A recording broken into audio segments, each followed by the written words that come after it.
it's all for play for still. I think so. Do you want to bet against us?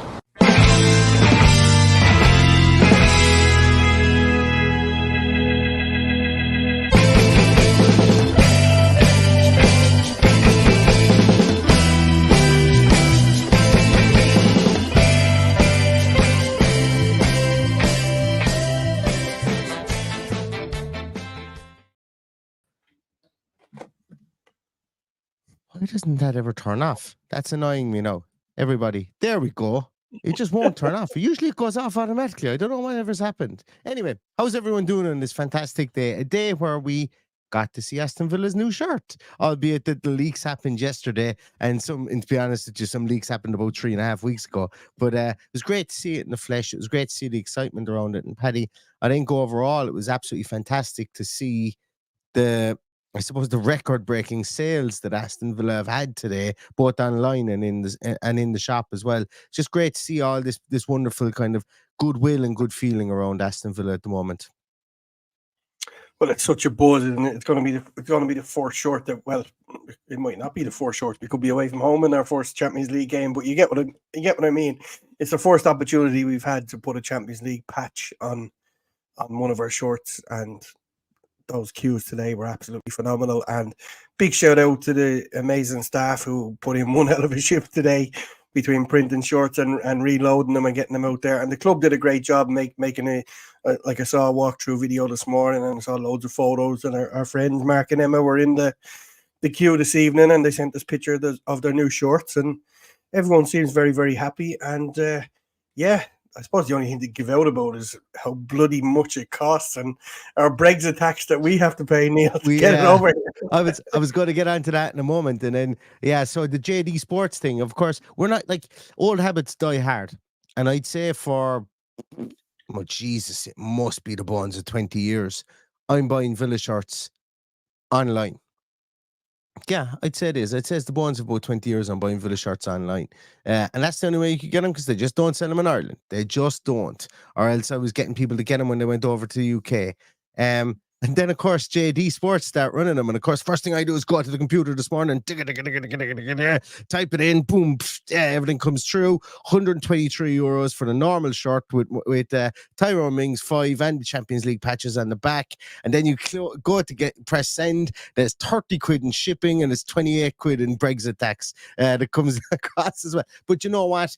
Fuck it. As I said before, Paddy, it's a lot of money. I completely understand that it's a lot of money. And to me, it's a lot of money. But when I like to celebrate, I like to go to a good restaurant. I like to drink a feed of Guinness, maybe some lovely whiskies. And I spend money to celebrate and to mark special occasions.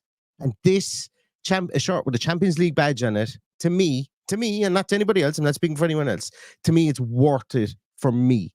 To make me happy to spend that money, even though I probably couldn't afford it. To spend that money today made me happy, and I hope it's made a lot of other people happy. And I hope when people can afford the shirt, if you can't afford it now, at some stage you will be able to afford it or whatever, I hope it will make you happy as well, because I'm like a pig in the proverbial at the minute, waiting for that shirt. And I probably won't be here till the middle of next week, but life's all about looking forward to things and celebrating things and enjoying things. And when I hovered over the button today, and I was like going, Jesus, it's extra 50 quid. I wasn't hoping to spend on the shirt, but it came into shipping, and I went, do you know what?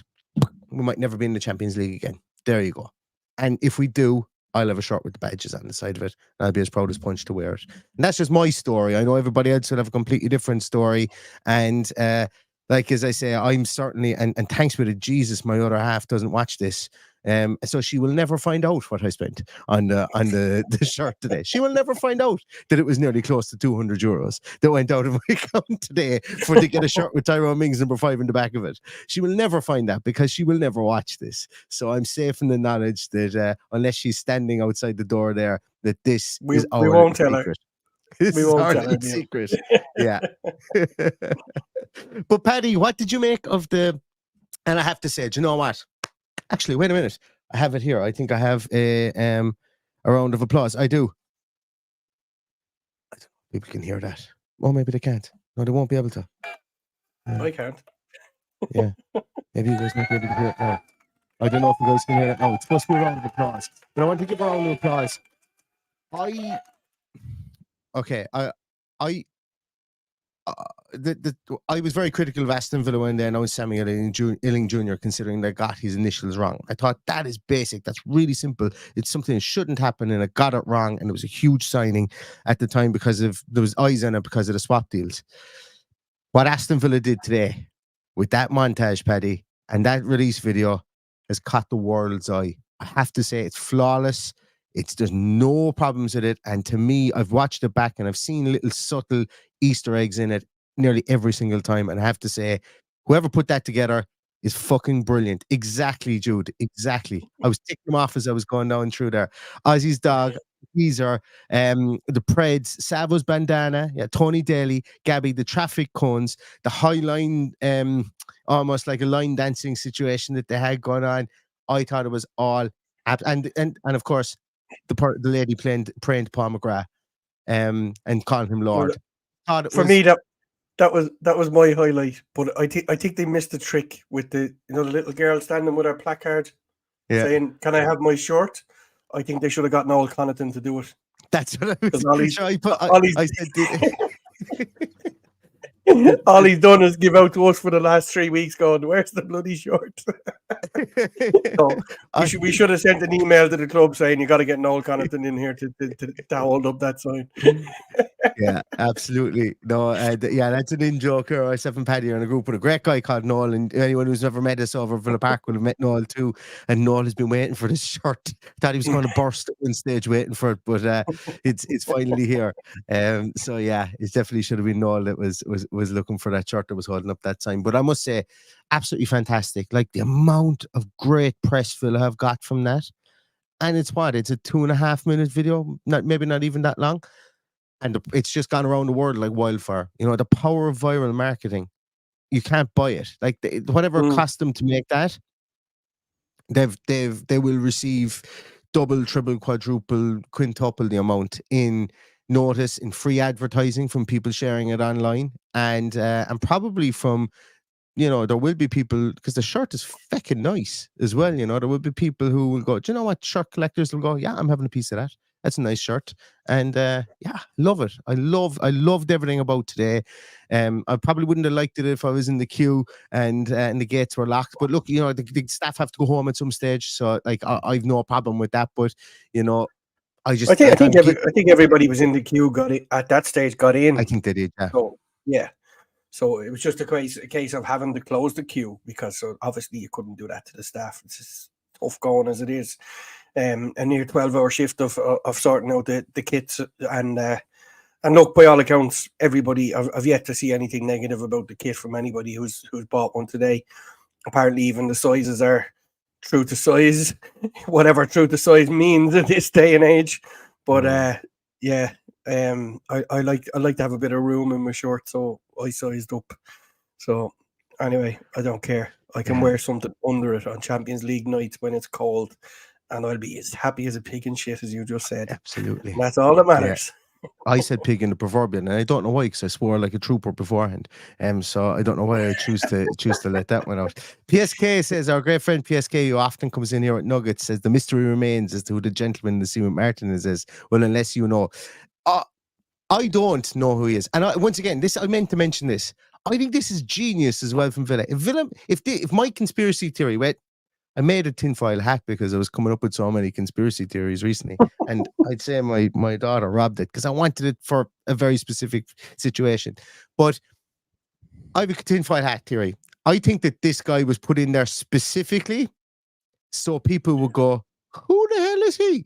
And start sharing it and start talking online, and they put the picture up, and then people go, wait a minute, I have to look back at that again. They start looking back through it, and then they'd share it and they go, who's this? Who's this guy? And like I've seen everything from he was a competition winner online to there's been some weird and wonderful people have said who he is, that he clearly isn't that person. But if he's just a random nobody and Villa have put him in there and it's created all this engagement from it, I think it's absolutely mind-blowingly brilliant marketing. And I think at the moment, look, Occam's is it Occam's razor? No, it's not. What's the one whereby until something fills the void, that's what I'm going to go with. Until the truth comes out, anything can fill the void. I think whatever that synonyms or whatever it is. That's what I'm going with. That he is actually nobody, and he's been put in there specifically to get people talking about stuff. And it's worked. It's worked if that's the case. I think it has for sure. But that Emmy gif, there will be like that gif will be all over the place all year as well, where you just look straight into the camera. That one is just brilliant, and I think that's what makes it as well. But yeah, I'm really giddy about today. I feel good about Villa today. Ty Bracey had up on Twitter earlier on going, today was just a lovely, happy day on Villa Twitter. And there's been more and more of those since Unai has come in, and they're just so good. That puts me in such good form. You know, puts me, I'll go to bed today with a pain in my face from smiling, and that's great. Like, that's what football is all about, you know. Can't always be a heartache. Well, it's about time we're sitting in this situation after all these years of 40 odd years without playing European Cup football. So it's something to be celebrated, and you know, it was great. I think Justin, our old friend Justin, did a great video of him walking down Whitten Lane with his shirt on. I just really enjoyed just seeing the happiness, because God knows we deserve it after the last 10 years. Yeah. Not so much the last 10 years. Exactly. Matthew says 200 quid for a shirt with Mings in the back. You better hope he recovers and plays in the Champions League. It was, I meant to say, if I didn't say it earlier, it was just a normal shirt as well. It wasn't even the pro shirt, but I've never had a shirt with Mings on the back. And whether he does or whether he doesn't, I kind of went, it's a homage to the five behind me also as well, you know. And I think the man will come back, and I think he will play. I did have my hand hovering over POW 14 as well, and I went, you know what? You can't always throw out the old model for the new model, specifically when it's been somebody who's given us everything like Mings. And you know, I've never had a shirt with Mings 5 in the back, so that's why I went with that one. So we'll see. Yeah, I'm looking forward to it. Paddy, it's Occam's razor. I could call it Occam's razor. You're saying, is it Occam's razor? Is Schrodinger's cat? Whichever. Yeah, Schrodinger's cat. That's what I was looking for. That's the theory I was looking for when anything can fill the void. Anyway, I've gone really off topic there. Paddy, anything else to say on the shirt? What do you make of the design? Well, it's exactly what I expected. I loved it. But most of all, the one thing that hit me was the colours. The colours just seem to be perfect, and I just think everything about it is just right. Like there's just a whole load of subtle things going on, from the lines on the collar. The badge is obviously the talking point, but you know, we've been through all this before, and that was the only thing I saw people give out about today. And it's just such a happy experience to be seen. And it's like it reminds me of the last time we had it done like this, when we got Nike in, and it was all of a sudden we were sitting at the big boys table, hoping to be playing Champions League football. Only this time we actually fucking are playing Champions League football, and I can't wait. Yeah. I mentioned that there was like a leak of this like a couple of weeks ago as well, but look, I suppose you mentioned about the colours, you mentioned about certain details there. Like there is a significance behind all that, and obviously the background you see on our behind us today as well. If you notice in the bottom corners there, the little lines and the blue lines and the purple lines, and the claret lines there as well. You know, so it's little homage to the shirt, and essentially all we've done with I did with my background here is just invert the blue and the claret. That's all I did. It's essentially the crest with claret in there instead of blue, and the line embossed on it. But I had seen a mock-up of the shirt. I wasn't sure whether it was the right shirt, and I just went and I took a chance with it. So that's where those lines kind of came from there as well in the corners. So nice to see that in there as well, because it's a nice little retro feel to it. And one of the reasons I went with the normal shirt as opposed to the pro shirt, Paddy, is because just like I'm a fan of the Adidas original t-shirts, you know, anyway. But the fact that they had an actual stitched on line, are stitched on 3 stripes on the side. I don't know why, but that trumped the embossed crest for me, and it trumped the air vents down the side for me, and the little tag at the bottom when I'll most likely have it tucked into something anyway because of my short torso. So that's kind of why I went with it, because it had more of an Adidas Originals feel to it. But like seemingly the two shirts are very similar, other than I'm not going to be running around in my shirt. I want my shirt to be a bit heavier so that I can be a bit warmer if the day is cold. So that's one of the reasons why I went with it. But I think both of them have gotten a rousing thumbs up off everybody, Paddy, which is great to see. And the sponsor doesn't jump out and isn't garish and overbearing like the BK8 sponsor was. You know, Betano, it's across the front. It's a betting sponsor, and people don't like that, but it's tactfully, tastefully, and it blends in, I think, with the shirt nicely, and it isn't a detraction, I think. No, it definitely doesn't take over the shirt, and we've had a few over the years that have just been gaudy on the shirt, but this one is just right for me. With regards of font isn't anything stupid, and you don't have to squint to see what it is. You know what it is. Obviously, people will say what they've got to say about betting sponsors. Totally get that, but at the end of the day, this is the last couple of years we have to get the money from the betting firms to make up the shortfall that we have and every other club has from FFP. So we have to be just through gritted teeth. And I realise there's people that don't want to buy this shirt because it's got a betting sponsor. I mean, we'll include all them in that as well. But very happy with it. Very, very, very little to say other than can't wait for it to arrive in the post now with my Champions League patch in it. Absolutely. And Paddy, I think I got it sent to my house actually, so by mistake. So I might have to take a trip down to you as well.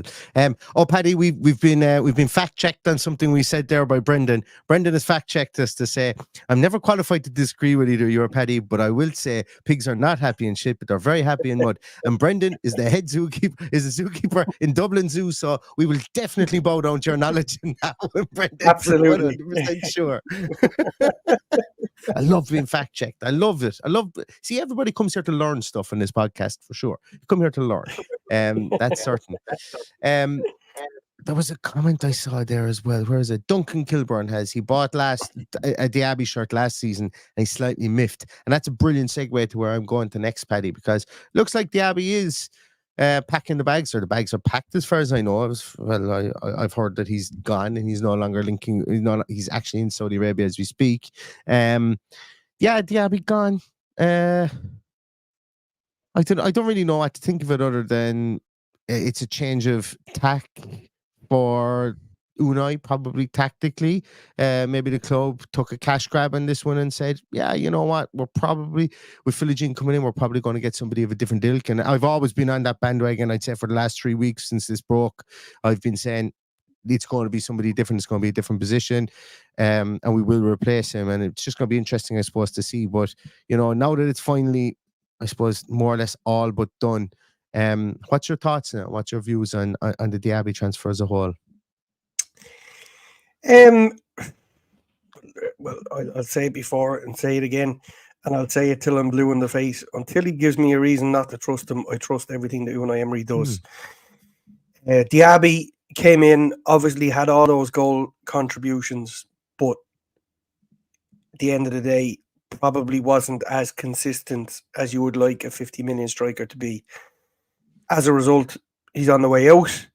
Does it mean that we look for something a little bit different in this transfer market when he goes? I absolutely think he does. Is he looking at someone who can play a little bit wider or a little bit deeper? Probably, who knows?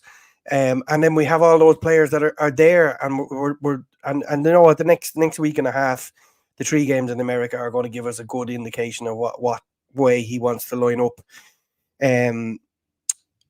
There's a couple of players I think on the way in, and the trip to America may pass them by, seeing as they leave tomorrow. So it'll be interesting to see if and when they get done. And we'll just have to wait. At this stage, I highly doubt they'll be done before the American trip, but who knows?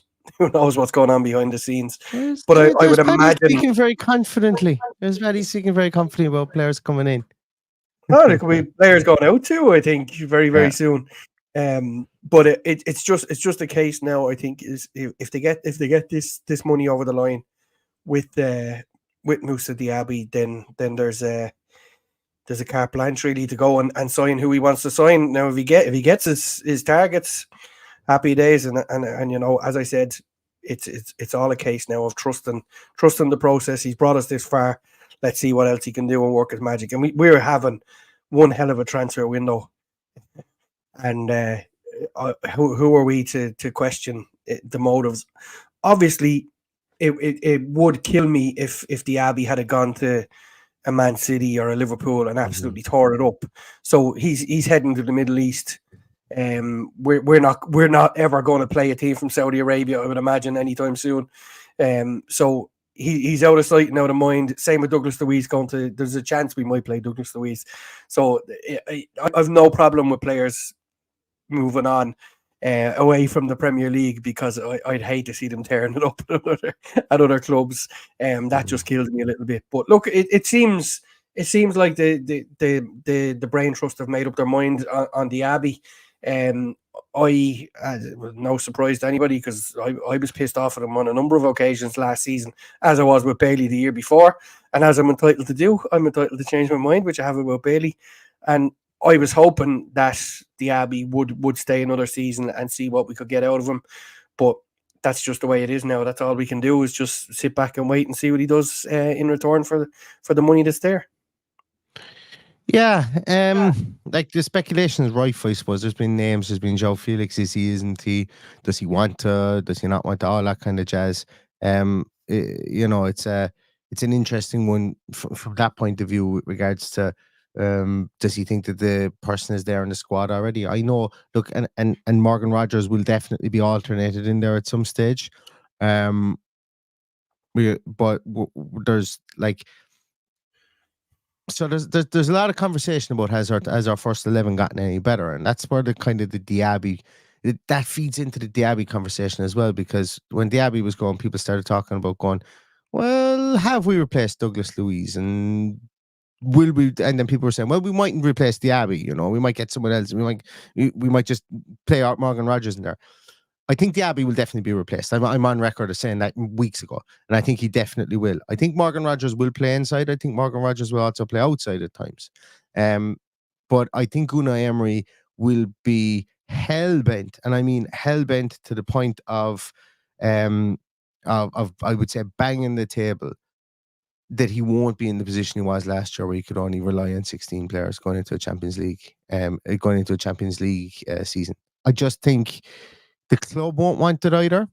I think I think there's no way the club will want it, based on the fact that, you know, PSR is there. The club could find themselves with their both hands tied behind their back very quickly if you take out Champions League revenue and if the club starts overspending. So the club is going to want Europe regularly. And now when you're in the Champions League, put it this way, it's a fresh coat of paint in your house. People are going to want to come and visit, you know. So let's keep that coat of paint fresh in the house, so that people will want to come and visit, and players will want to come here. Maybe they only stay here a year or 2 years. Maybe they are just visitors to the club, like a Moussa Diaby. But as long as we're turning profit in those players and replacing them with good players, or even better players, or players that fit into our tactical system, that's what I want to see. And going back to what I mentioned there about, have we replaced Douglas Luiz? Are we going to replace Moussa Diaby with a wide player? Why do we want to replace him? See, they're all questions people are asking based on what we did last year as well. And there is no guarantee that Unai Emery is going to come out and play exactly the same way as he did last year, because there was a lot of frailties in the team last year. You know, the other question that's going around is, how are we going to replace the 28 goals or whatever it is that were scored between Zaniolo, Douglas Luiz, Moussa Diaby? I think it was 28 goals, or I think it was 21 goals. I can't remember what it was. We had very big scoring power last season. There's a potential we won't score as many goals as we did last season in this coming season.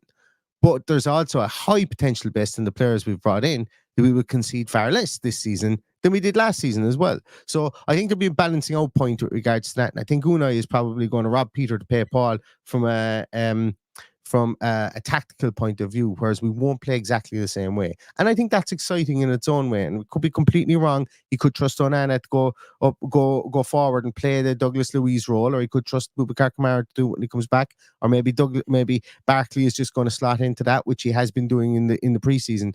But I think overall we're going to be more fluid, or we're going to be more tactically inept. And to bring it all back full circle to Moussa Diaby, that's where the replacement for Moussa Diaby becomes more of a central number 10 for me, more so than and he's probably going to play up top as well. He's going to be somebody who can play in those two positions. But if you're asking me to pin my colours to the mast and who that is, I don't have a clue. And that's the exciting part, because it could be João Felix, or it could be Johnny we've never heard of before from Salamanca.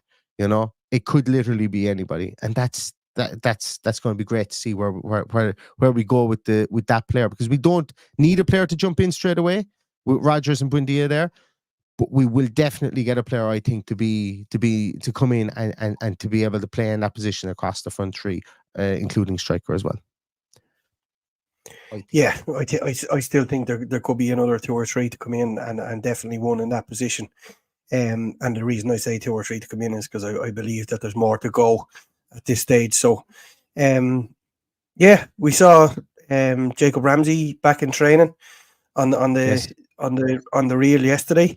So they're slowly but surely filtering their way back. There was somebody else yesterday. A new signing was their first day, wasn't it? Yesterday. Ian Matson. That was today. Was it today? It was Ian Matson today. Yeah. So, look, it was yesterday. It was yesterday was his first day, because himself and Onana they released pictures of the two of them together. Yeah. So I wonder, was Onana training with the club today as well? Oh, I would imagine so, because his 3 weeks will be up at this stage. And they're thereabouts anyway. Everything I'm hearing about Onana is really impressive for a 22-year-old man. He seems to be incredibly intelligent from a point of view of obviously the languages he knows, but he seems to be able to play like lots of different instruments as well. Seems to be, put it this way, he seems to be able to chew chewing gum and walk at the same time. And what I mean by that is he seems to be able to give his hobbies attention, give his work on the field attention, and learning 5 languages is some fucking going. I don't care who you are.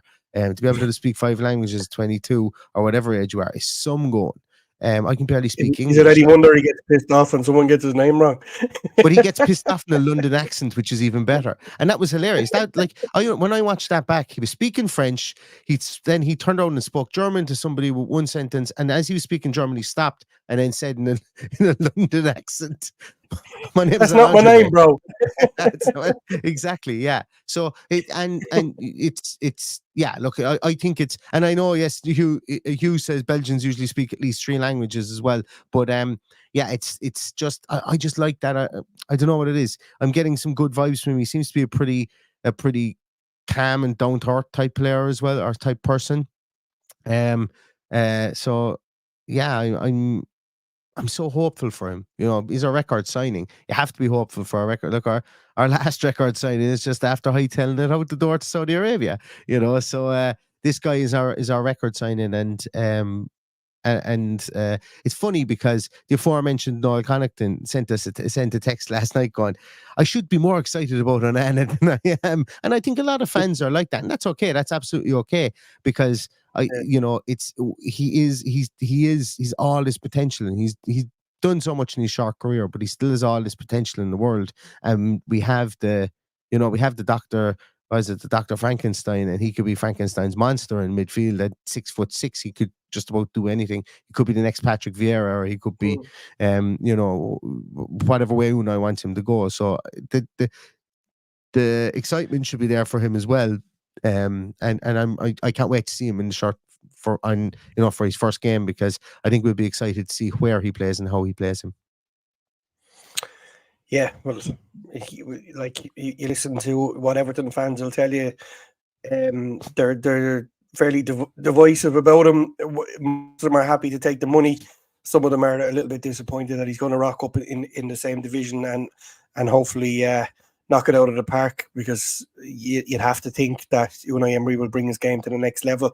And he even name checked that or said that sentence in his interview. So I'm looking forward to seeing what he can do on the pitch. I'm not too bothered about his instruments or his languages. That don't impress me much.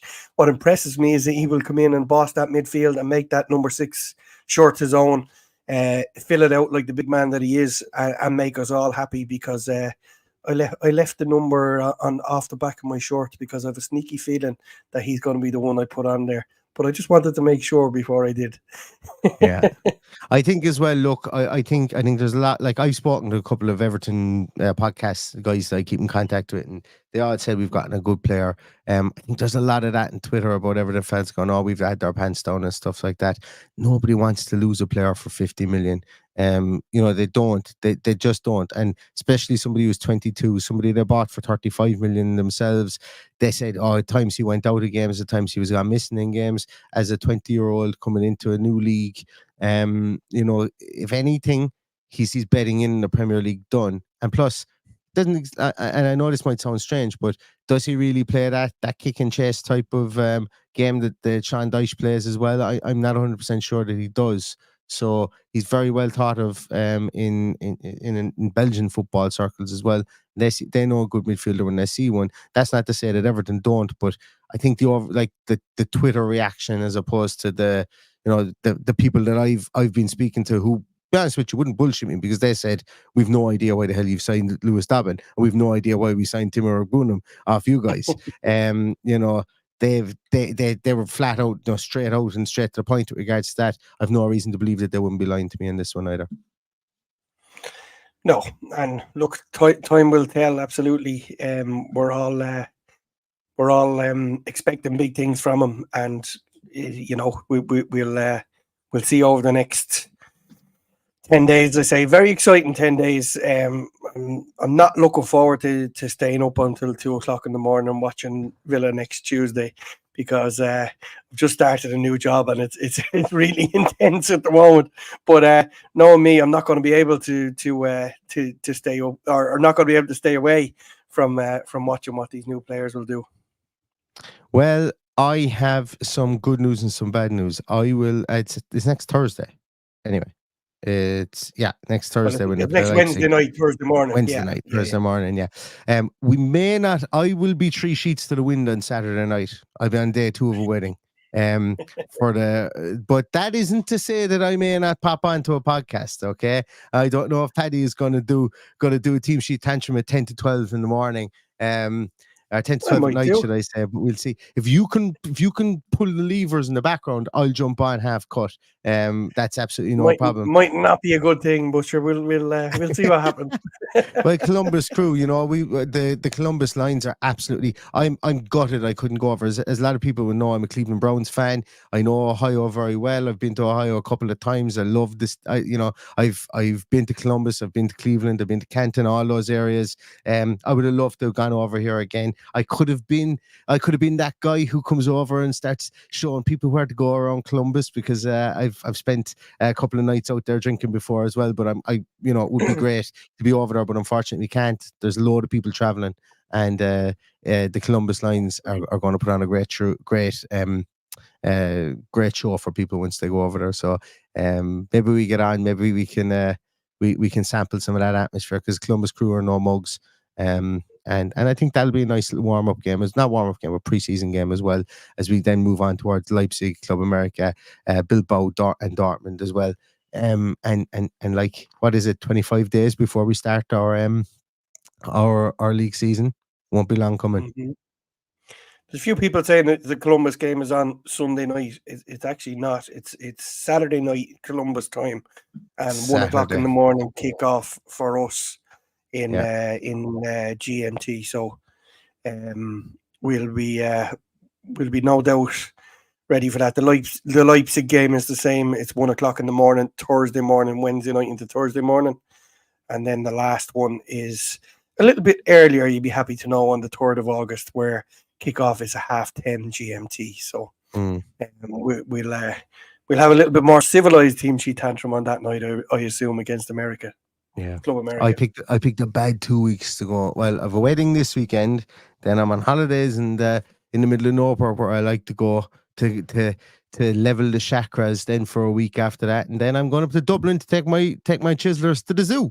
Then the weekend after that, so Saturday the 3rd of August, I might be it'll be 10:30 unless I break back into the zoo. Brendan, if you hear of a man breaking into the zoo, it might be me. To do a podcast with the gorillas at 10:30 on Saturday the 3rd of August. But yeah, I will be on location, I think, for a lot of the podcasts over the next 2 weeks. But we'll make them, we'll do them, and we will. And obviously, anything that breaks from a transfer point of view, we will be back on, but just won't have the background that you see here behind me. That's all I'll say. Paddy, I know you got to go. Give me 30 seconds of a synopsis on the Spartak Trnava match. Reason we didn't do a full post-match podcast on it was because I just thought it was a walk in the park. Really, there wasn't much to be discerned from it. No, I watched the game from the back seat, which is very unusual for me on the road to Dublin on Saturday, and watched it on the iPad on Villa TV, which was absolutely fantastic. Absolute walk in the park. Nothing to write home about, and also no injuries to report, and that's the most important thing for us. I think from now it ramps up a little bit. I think you'll see players getting longer than 45 minutes heading into the weekend. So we'll be rapidly approaching the business end of this. Apart from those that have just joined the squad, obviously they'll get a few minutes here and there, but you can expect to see things ramped up. I would imagine people seeing players getting 60 minutes, and looking forward to it. And 1 o'clock in the morning isn't too bad on a Saturday. At least we can sleep on a Sunday.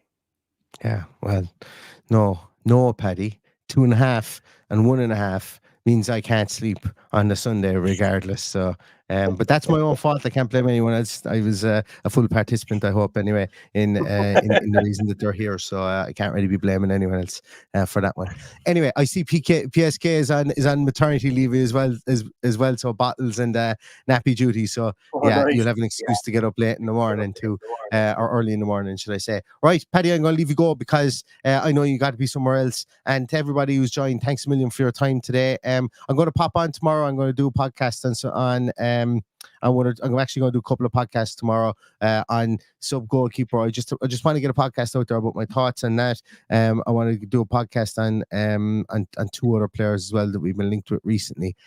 So keep an eye out for those. They'll all be pre-recorded. There'll be one in the morning, one in the afternoon, and one in the evening. So if anybody likes listening to those, they'll be out as well at some stage. So thanks a million, everybody, for your time. If you've bought the new shirt, hope you like it. And if you're on the way to buy it in the coming days, I hope they have the size that you want. But we'll be back, I suppose, at the weekend or closer to the weekend with Team Sheet Tantrum. And until then, stay safe, stay healthy, and all that's left to say is up the Villa. Up the Villa. Where's my... There.